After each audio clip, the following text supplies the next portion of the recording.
Сәлем достар, бүгін сіздерге Хан Академиясы туралы айтқым келіп тұр.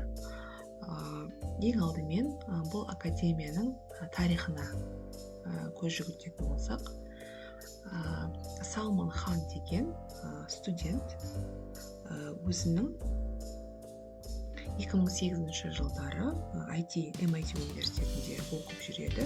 Сол кезде өзінің қарындасына математика пәнін әпкесі кішкене қосымша үйретуді ұсынайды. Өйткені қарындасының математика пәнінен білімі төмен болады.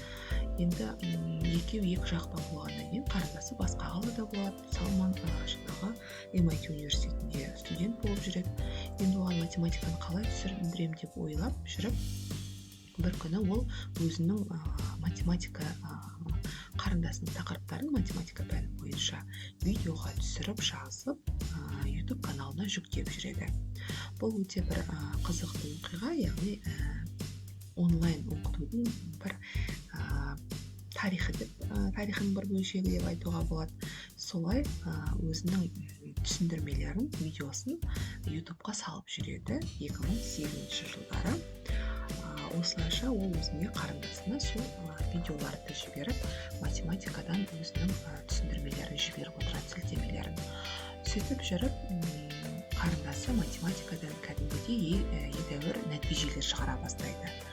Сөйтіп, оның видеоларын қарындасының сыныптастары көре бастайды. Сонымен қатар әлемнің басқа да түкпір-түкпірінен оқушылар көріп бастайды. Себебі Салман осы қарапайым тілмен математиканы түсіндіреді. Солай осылайша көптеген просмотрлар болып бастайды. Кейіннен тіпті Microsoft компаниясының директорының ұлы деп айтылады. Енді осы видеоларды көріп түсініп, кейіннен осы Хан Академиясының ашылуына септігін тигізген екен деген әңгіме бар. Енді осындай бір қызықты тарихтан басталған академия бұл жерде қарапайым тілде, кейіннен математика ғана емес, осы басқа да информатика,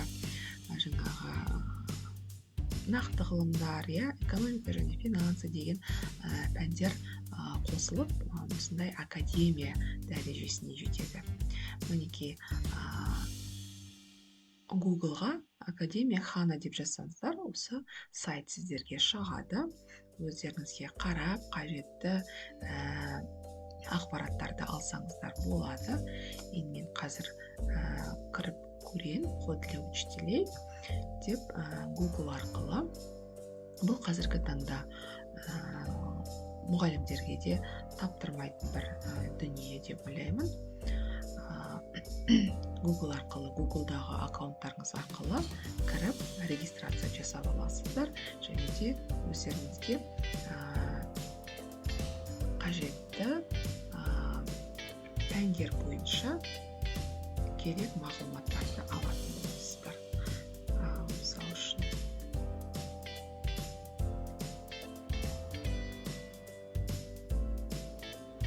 физика, химияны да көрсек болады. Енді өздеріне керектінің барлығын алып ашып қарасаңыздар болады.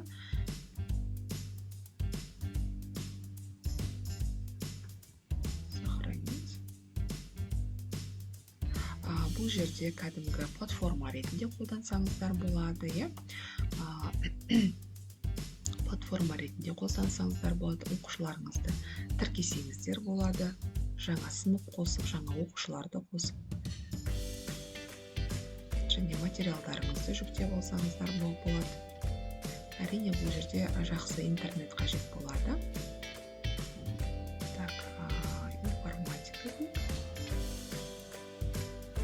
Так, теория, алгоритмы дейік.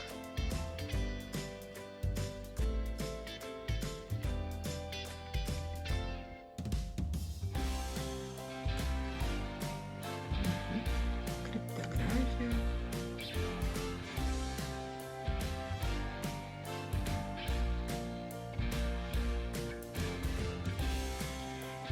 өздеріңізге қажетті ақпараттың барлығын, видеоларды, шифрование, шифр Цезаря, олардың барлығы біздің информатика бағдарламасында бар, мектеп бағдарламасында арасында. Представьте, что два человека, которые находятся на большом расстоянии друг от друга, Қосымша материал ретінде қолдансаңыздар болады. должны поделиться каким-то очень важным сообщением, о котором больше никто не должен узнать. Известно, что также существует